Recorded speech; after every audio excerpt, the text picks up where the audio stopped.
Shemzi Gara spent 30 years digging in a Kosovo coal mine, churning up toxic dust that got into his airways. Outside of the mine, local coal-burning power plants spewed fumes over his village. 3 years of treatment failed to contain his lung cancer. His wife, Jelani, sat with him at home in his final days.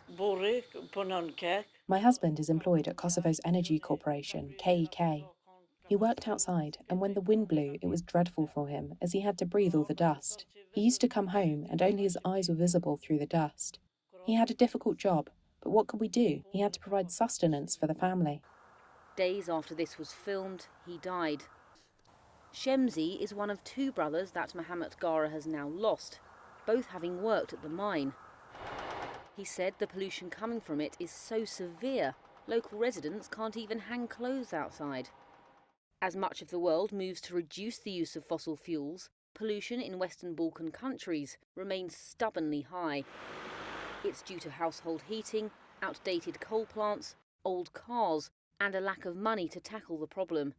Other Balkan cities, like Bosnia's Sarajevo, have regularly topped daily pollution charts, according to air quality tracking sites.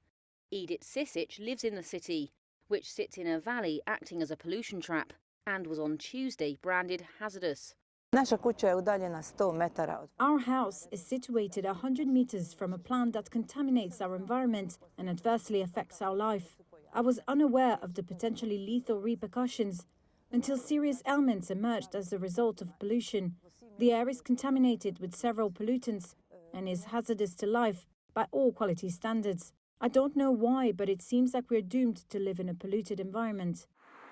Not only does this pollution have costly health impacts, it could jeopardise the Balkan countries' chances to join the European Union, which has stricter emission standards. Gara's doctor blamed his cancer on his years in the coal mine and said rates have more than doubled in the area over the last 2 years. He believes the plants would have been shut down if Kosovo was in the EU.